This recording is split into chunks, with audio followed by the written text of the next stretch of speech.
Halo semuanya, perkenalkan nama saya Raden Ayu Akila Putih Palimbano dari Program Studi Ilmu Komunikasi Angkatan 2023 Fakultas Ilmu Sosial dan Ilmu Politik Universitas Sriwijaya. Nah, di sini saya akan menjelaskan tentang bagaimana sih pemilihan umum yang ada di Indonesia dengan studi kasus pemilu atau pemilihan umum tahun 2019. Gimana sih? Ayo cari tahu. Saya sempat melakukan wawancara singkat bersama Wakil Ketua Dewan Pimpinan Wilayah Partai Amanat Nasional atau yang lebih dikenal dengan PAN Sumatera Selatan, yaitu Bapak R.M. Husin Arif. Beliau sedikit banyak berbagi ilmu kepada saya yang awam tentang politik ini mengenai bagaimana sistem atau mekanisme pemilihan umum di Indonesia. Jadi, sebenarnya gimana sih pemilu yang ada di Indonesia itu? Setelah era reformasi atau era pasca Soeharto di Indonesia, yaitu yang dimulai pada tahun 1998, sistem pemilu di Indonesia melibatkan pemungutan suara masyarakat secara langsung. Dalam hal ini, masyarakat Indonesia dapat memilih langsung pemimpin mereka seperti presiden dan juga wakil presiden, lalu pemimpin tingkat provinsi dan kota, serta wakil rakyat. Mengenai kasus pemilu pada tahun 2019, kita semua tahu bahwa kandidat yang sudah ada itu pernah bertemu pada pemilu tahun 2014 atau periode sebelumnya. Lantas, pada pemilu 2019 ini, apakah Joko Widodo akan terpilih kembali dan menjadi 2 periode? Ataukah akan digantikan oleh Prabowo Subianto sebagai calon presiden baru yang mana kinerjanya akan jelas berbeda dari capres nomor 01?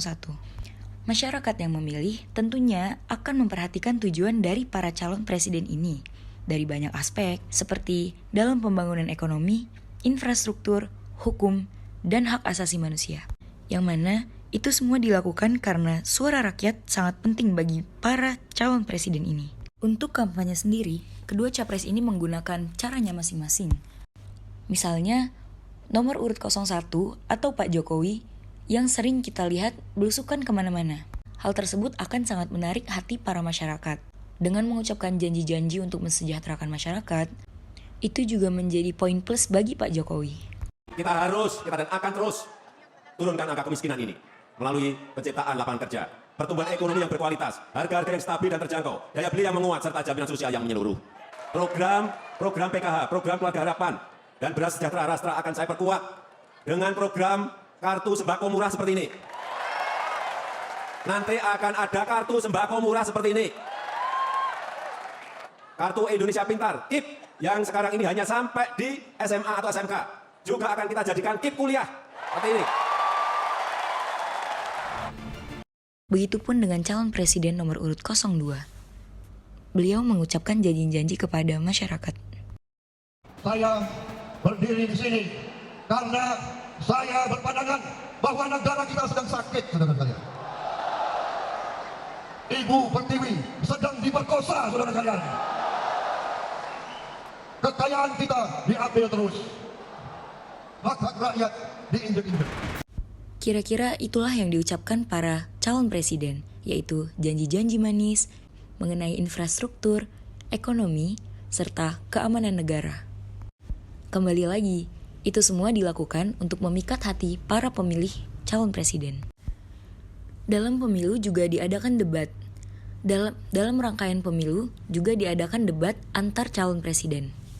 Dengan diadakannya debat ini juga membuat masyarakat tahu seperti apa sih pemimpin yang akan mereka pilih, mengingat debat ini sendiri dapat menjadi transparansi dalam refleks dan isi pemikiran para calon presiden.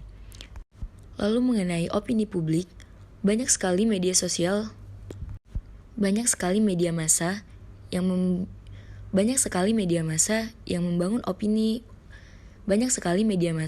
yang membangun opini-opini yang mana opini tersebut menggiring opini publik dari masyarakat. Entah itu dari koran, entah itu dari majalah, dari koran elektronik, ataupun sosial media yang mana banyak sekali oknum yang ingin mempengaruhi agar memilih calon presiden pilihan mereka. Pemilu juga berdampak dalam hubungan antar kelompok masyarakat, karena hal ini bisa memperkuat hubungan ketika mereka merasa memiliki pandangan yang sama. Namun, Hal ini juga dapat memperlemah hubungan karena mereka merasa memiliki perbedaan pandangan politik, karena itu juga disebabkan oleh perbedaan pemilihan calon presiden. Pada akhirnya, yang terpilih saat pemilu 2019 lalu ialah Capres nomor urut 01 atau pasangan Joko Widodo dan Ma'ruf Amin. Diketahui, terpilihnya pasangan tersebut dikarenakan kabarnya program pada periode sebelumnya atau ketika mereka menjabat banyak yang terwujudkan. Maka dari itu, kebanyakan masyarakat berharap pada program yang pernah ada untuk terwujud kembali pada saat mereka menjabat untuk periode selanjutnya.